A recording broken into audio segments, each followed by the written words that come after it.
यार आज हमारे मिस्त्री साहब ने तकरीबन 12 बजे ही हार मान लिया कि यार दिन बहुत गर्म है, मैं काम नहीं कर सकूंगा, फिलहाल मैं छुट्टी कर रहा हूँ। खैर जैसे ही मिस्त्री साहब हमारे पास आ रहे थे तो दिलमुराद भाई ने मिस्त्री साहब से मजाक करना स्टार्ट कर दिया कि आप भाई काम नहीं कर पाओगे, दिन गर्म नहीं है, आप बहाने बनाते हो। यार ये वाहिद मिस्त्री है जिसके साथ हम मजाक करते हैं, फिर भी ये गुस्सा नहीं करते हैं, हमारे साथ हंस की बात करते हैं। खैर आज मैंने और दिलमुराद भाई ने प्लान बनाया कि शाही पे जाएंगे, कश्ती पे सवार होकर शाही के दूसरे पार जाएंगे। सुना है कि वहाँ पे जो चावलों का फसल है वो काफी तैयार हो चुका है, तो फिर मैं दिलमुराद भाई और शाहजादा भाई रवाना हो गए शाही की तरफ। सोचा हम भी देखें कि चावलों का फसल कैसे तैयार हो चुका है, क्योंकि हमारे साइड अभी भी चावलों का फसल तैयार नहीं हुआ है। खैर यार माशाल्लाह ये व्यू चेक करें, बहुत प्यारा व्यू आ रहा है। और यार काफी दिनों से मैं भी तैयार था कि कश्ती पे चढ़ेंगे, दोस्तों के साथ एंजॉय करेंगे और व्लॉग भी बनाएंगे। खैर हम कश्ती वाली जगह पे पहुंच तो गए, अब ये पता नहीं है कि कश्ती वाला बंदा है कौन जो हमें कश्ती पे बिठा के शाही के दूसरे पार लेके चले, मतलब कश्ती का ड्राइवर। क्योंकि हम तीनों को कोई एक्सपीरियंस नहीं है कश्ती चलाने का, क्योंकि मेरा तो फर्स्ट टाइम है कि मैं किसी कश्ती पे बैठ के सफर करने वाला हूँ। खैर मैंने इस भाई से पूछा कि भाई आप कश्ती चला के मैं उस साइड पे लेके जाएं, हम वीडियो बनाएंगे फिर वापस आएंगे आपके साथ। इसने बोला कि भाई मेरा छोटा भाई भैंस वगैरह लेके आ रहा है, हम जा रहे हैं घर, अगर आप थोड़ी देर पहले आते तो मैं आपकी मदद कर लेता। मैंने बोला कोई मसला नहीं है। खैर फिर यहाँ पे एक बंदा बैठा हुआ था तो फिर हम भी इसके साथ बैठ के मैंने इनसे पूछा कि भाई आपको कश्ती चलानी आती है? तो उसने बोला हाँ मुझे कश्ती चलानी तो आती है। मैंने बोला तो फिर हमें लेके चलो, हम वीडियो बनेंगे। उसने बोला मैं उस तरफ तो आपको लेके जाऊंगा लेकिन मैं वापस नहीं आऊंगा, मुझे जाना है किसी काम से। मैंने बोला यार मैंने वीडियो बनाना है, मेरे साथ चलो मेरी हेल्प करो। उसने बोला कि भाई मैं आपकी हेल्प तो करूंगा लेकिन वापस नहीं आऊंगा। खैर तकरीबन आधा घंटा और वेट करने के बाद हमें कश्ती का एक छोटा सा पायलट मिल गया। ये छोटा पायलट अपने काम से किसी जगह पे जा रहा था तो हमने इसे रोका कि भाई आपको कश्ती चलानी आती है? इसने बोला हाँ भाई मुझे कश्ती चलानी आती है। तो फिर हमने बोला कि भाई आप हमारे साथ चलें, आप कश्ती चलें, क्योंकि हमें कश्ती चलाने का कोई भी एक्सपीरियंस नहीं है। तो ये छोटा पायलट हमारे साथ चलने के लिए तैयार हो गया। जैसे ही हमारे पायलट ने कश्ती चलाना स्टार्ट कर दिया तो पीछे से एक बूढ़े अंकल ने बुलाया कि भाई मुझे भी लेके चलो, मुझे भी शाही से उस पार चलना है। तो फिर मैंने पायलट को बोला भाई रुको साथ में लेके चलते हैं। यार कश्ती के अंदर इतना पानी खड़ा हुआ था कि दिलमुराद भाई उसको निकालने में मसरूफ था। दिलमुराद भाई कश्ती से पानी निकालते जा रहे थे, पता नहीं कश्ती के अंदर पानी कैसे आ रहा था। खैर यहाँ पे मौलाना साहब भी आ गए। मौलाना साहब ने बोला कि भाई आप जा रहे हैं तो मुझे भी साथ में लेके चले। हमने बोला कोई मसला नहीं, आप आ जाएं। और मैं आपको एक और बात बताता चलूं कि ये कश्ती किसी इंजन वगैरह के थ्रू नहीं चलती है, ये एक लोहे की तार के थ्रू चल रहा है। मतलब शाही के इस किनारे से लेकर उस किनारे तक लोहे का एक मजबूत तार बना हुआ है, उसके थ्रू ही चल रहा है। जैसे ये छोटा बच्चा इसे चला रहा है कि आप अंदाजा लगा सकते हैं कि ये कैसे चल रहा है। इस कश्ती वाली जगह को तकरीबन मेरे हिसाब से 60-70 साल हो गए हैं। जब भी कश्ती पुरानी हो जाती है तो फिर गाँव वाले पैसा जमा करके न्यू कश्ती यहाँ पे लगा देते हैं। यार कश्ती से हम सब उतर गए, लेकिन जब ये बूढ़े अंकल कश्ती से उतर रहे थे तो इनका पाँव फिसल गया और ये कश्ती के अंदर ही गिर गए। दिलमुराद भाई बहुत ज्यादा हंस रहे थे, मुझे भी बहुत ज्यादा हंसी आ रही थी। यार सबसे ज्यादा मुझे इस बात पे हंसी आ रही थी जब ये बूढ़े अंकल गिर गए तो बोल रहे थे कि मुझे पीछे से धक्का किसने दिया। तो फिर मैंने बोला कि आपको दिलमुराद ने धक्का दे दिया। यार वैसे सच में वो अंकल खुद ही गिर गए, दिलमुराद ने धक्का नहीं दिया। यार हम शाही के दूसरे किनारे पे आ गए और मैं छोटे पायलट को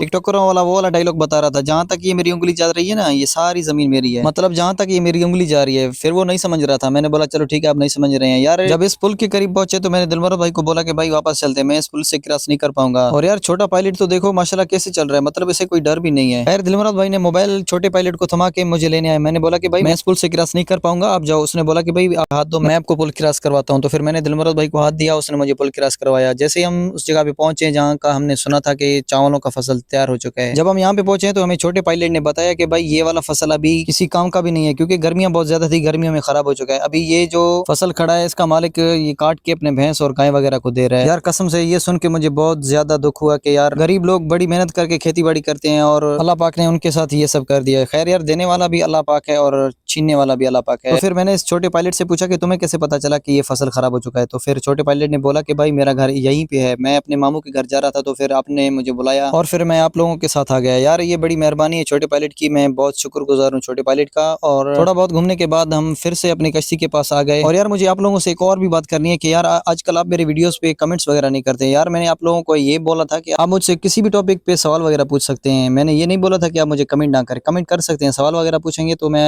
इंशाल्लाह आपको उनका जवाब वगैरह भी दूंगा। यार अगर आपको मेरी कमेंट्स वाली बात अच्छी नहीं लगी तो सॉरी यार, मुझे पता नहीं था कि आप लोग नाराज हो जाएंगे। अगर आप वीडियो देख रहे हैं और अभी तक आपने हमारे पेज को फॉलो नहीं किया तो हमारे पेज को भी फॉलो कर लें। और वीडियो के बायो में मैंने यूट्यूब चैनल का लिंक दिया हुआ है, यूट्यूब चैनल पे भी जाएं, यूट्यूब चैनल को सब्सक्राइब करें और सारे वीडियो वॉच करें, बड़ी मेहरबानी होगी। यार इस कश्ती के ऊपर बैठने के बाद महसूस नहीं हो रहा था कि ये कश्ती चल रही है, मतलब जैसे कि आप किसी मेट्रो ट्रेन वगैरह पे बैठे हो। खैर हम वापस उसी दरख्त के नीचे आ गए और मैंने शुक्रिया अदा किया छोटे पायलट का जिसने अपना काम छोड़ के हमारे साथ आ गया है। तो फिर मैंने शाहजादा भाई को बोला कि भाई हम इधर ही बैठते हैं, आप कोई कोल्ड ड्रिंक वगैरह मंगवा लें, इधर ही पीते हैं पायलट के साथ। तो फिर शाहजादा भाई ने बोला कि भाई एक मिनट सब्र करो, इधर आओ मैं आपको एक ऐसे बंदे से मिलाता हूँ जो रात को नींद में चलता है। तो फिर शाहजादा भाई ने बताया कि भाई जब भी रात होता है ना, सोने का टाइम होता है तो सब सो जाते हैं, ये शख्स अपने बिस्तरे वगैरह उठा के कब्रिस्तानों की तरफ जाता है सोने के लिए। तो फिर इसके घर वाले इसे ढूंढते फिरते रहते। जब मैंने इससे पूछा कि भाई ये सच है, ये बोल रहा नहीं भाई मैं अपने ही घर में सोता हूँ, मेरे घर वाले झूठ बोलते हैं कि मैं नींद में चलता हूँ। खैर यहाँ पे मैं और शाहजादा भाई और दिलमुराद और इस छोटे पायलट को भी अपने साथ में लेके चलते हैं। हमने बोला कि भाई अभी चलते हैं शॉप पे, उधर ही कोल्ड ड्रिंक वगैरह पीते हैं। तो फिर शॉप पे पहुंच के कोल्ड ड्रिंक मंगवाया आया। सबसे पहले दिलमुराद भाई ने मुझे कोल्ड ड्रिंक दिया और मैंने छोटे पायलट को दिया, क्योंकि हमसे ज्यादा मेहनत इसने की है। छोटे पायलट के बाद फिर दिलमुराद भाई ने मुझे कोल्ड ड्रिंक दिया, मैंने भी पिया और फिर दिलमुराद भाई वालों ने भी पिया। खैर कोल्ड ड्रिंक पीने के बाद हम अपने विलेज के लिए रवाना हो गए। और यार ये वो वाला ग्राउंड है जहाँ पे हम बचपन में खेला करते थे। अभी इसमें घास और पानी है, और यार जैसे इसका पानी खुश्क होगा तो फिर मेरान भाई और अजहर भाई को बोलूंगा कि इंशाल्लाह दोबारा इस ग्राउंड पे क्रिकेट खेलना शुरू कर देंगे। खैर यहाँ पे टाइम हो रहा था असर नमाज का। असर नमाज अदा करने के बाद जैसे इरशाद भाई वालों के साथ इस नहर पे आया तो फिर और गांव के छोटे बच्चे भी इनको देखने के लिए आ रहे थे। खैर यहाँ पे करते हैं हम अपने आज की व्लॉग का एंड। अगर आपको हमारा आज का व्लॉग पसंद आया तो हमारे यूट्यूब चैनल को सब्सक्राइब करें और फेसबुक पेज को फॉलो करें। मिलते हैं नेक्स्ट व्लॉग में, तब तक के लिए अल्लाह हाफिज, बाय।